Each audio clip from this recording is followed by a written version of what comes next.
kasih kepada Ibu Ade Dewi Maharani MPD selaku dosen pembimbing mata kuliah Metodologi Penelitian. Saya Febri Trilestari 17010063. Di sini saya akan menampilkan atau mempresentasikan hasil seminar proposal saya yang berjudul Identifikasi Tumbuhan Lumut atau Bryophyta di kawasan aliran Sungai Merangin, Kota Bangko, Kabupaten Merangin, Provinsi Jambi. Baiklah, di sini kita akan membahas mengenai bab pertama, yaitu adanya latar belakang. Yang kedua, identifikasi masalah. Yang ketiga, batasan masalah. Yang keempat, rumusan masalah. Yang kelima, tujuan penelitian. Yang keenam, manfaat penelitian. Sedangkan di bab yang kedua, yaitu kajian teori. Yang kedua, penelitian relevan. Yang ketiga, kerangka berpikir. Yang keempat, rumusan hipotesis. Nah, sedangkan di bab ketiga, yaitu waktu dan tempat penelitian.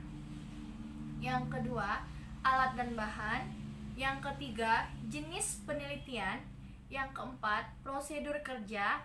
Yang kelima, analisis data. Yang keenam, alur kerja penelitian.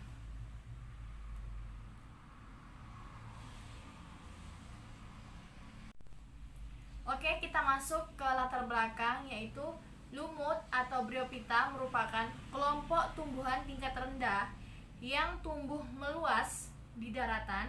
Lumut sejatinya tumbuhan kecil yang tumbuh menempel pada substrat, misalkan kayak batu, pohon, kayu, dan tanah. Kehidupan lumut sangat dipengaruhi oleh faktor lingkungan seperti suhu, kelembapan, dan cahaya. Nah, perbedaan toleransi tiap spesies tumbuhan lumut terhadap faktor lingkungan akan sangat berpengaruh terhadap tingkat adaptasi, komposisi jenis, dan distribusi tumbuhan lumut. Kutipan dari Windadri dan Susan 2013, Mulyani Perwati dan Murningsih 2015.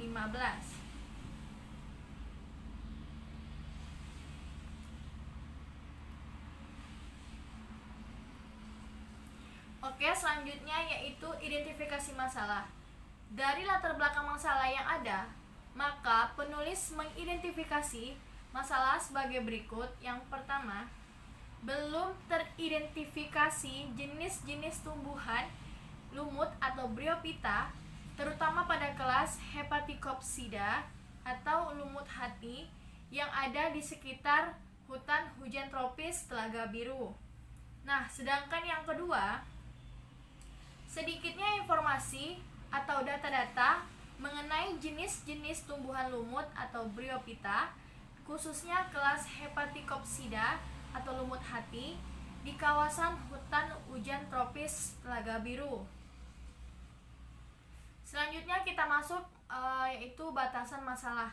Nah, dilihat dari identifikasi masalah yang telah dikemukakan, penulis membatasi masalah dalam penelitian ini, yaitu pengamatan identifikasi jenis-jenis tumbuhan lumut atau Bryophyta, khususnya kelas Hepaticopsida atau lumut hati, dilakukan di daerah kawasan hutan hujan tropis Telaga Biru. Selanjutnya kita masuk mengenai rumusan masalah. Berdasarkan batasan masalah, maka rumusan masalah penelitian ini adalah tumbuhan lumut atau Bryophyta kelas Hepaticopsida atau lumut hati, jenis apa saja yang terdapat pada kawasan hutan hujan tropis Telaga Biru Kabupaten Merangin. Setelah itu ada yang namanya tujuan penelitian.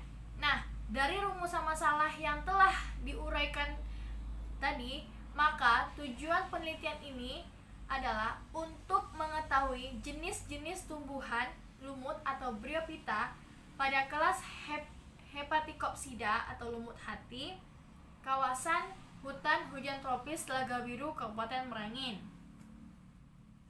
mengenai manfaat penelitian. Nah, adapun manfaat penelitian yang ingin dicapai adalah yang pertama, bagi peneliti merupakan pengaplikasian baru dari sebuah penelitian yang diperoleh untuk menambah wawasan tentang tumbuhan lumut atau Bryophyta, terutama pada kelas Hepaticopsida atau lumut hati. Yang kedua, sebagai sumber pengetahuan yang baru bagi masyarakat setempat dan sumber belajar bagi siswa. Yang ketiga, bisa digunakan untuk panduan atau penunjang dasar pemikiran dan acuan untuk pengembangan penelitian-penelitian selanjutnya. Setelah itu kita masuk yang namanya bab kedua, yaitu kajian teori. Nah, di sini yang dikatakan lumut atau Bryophyta berasal dari bahasa Yunani yang artinya bryum atau diartikannya sebagai lumut, dan pita artinya tumbuhan. Nah, di sini kelompok tumbuhan non-vaskular yang tidak mempunyai pembuluh angkut yaitu xilem dan phloem. Nah, ukuran tumbuhan lumut sangat relatif kecil dan jarang ada yang mencapai 15 cm. Bahkan ada yang tingginya hanya beberapa milimeter saja. Bentuk tubuhnya pipih seperti pita dan ada pula seperti batang dengan daun-daun kecil, tumbuhan tegak atau mendatar pada substratnya dengan perantara rizoid. Lumut memiliki dua macam alat reproduksi. Yang pertama, antheridium yang menghasilkan spermatozoid, dan archegonium dan menghasilkan ovum. Sedangkan habitat tumbuhan lumut yaitu tumbuhan yang terestrial, hidup di lingkungan yang lembab seperti pada tanah, pohon, batu, dinding, dan celah-celah antara bebatuan. Yaitu selanjutnya penelitian relevan. Penelitian yang telah dilakukan di sekitar air terjun Sigerincing, Kabupaten Merangin, diperoleh 12 jenis tumbuhan lumut yang telah diidentifikasi di laboratorium STKIP YPM Bangko, terdiri dari 3 kelas, yaitu pada kelas Bryopsida ditemukan sebanyak 9 spesies, kelas Anthroceratopsida ditemukan sebanyak 2 spesies, dan Tetrapidopsida ditemukan 1 spesies, yang dikutip oleh Ardila Putri Wiadril 2018.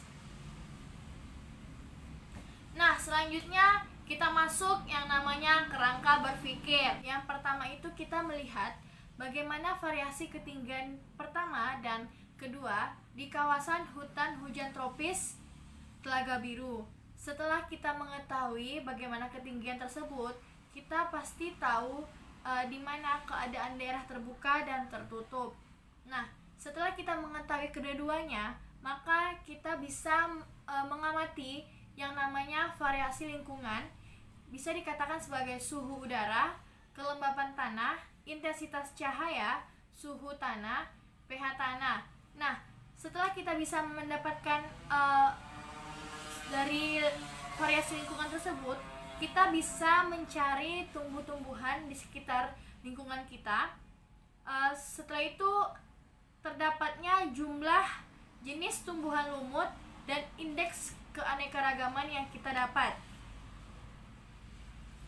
Setelah itu kita masuk yaitu rumusan hipotensis. Nah, di sini keberadaan tumbuhan lumut di suatu tempat selalu dipengaruhi oleh faktor lingkungan.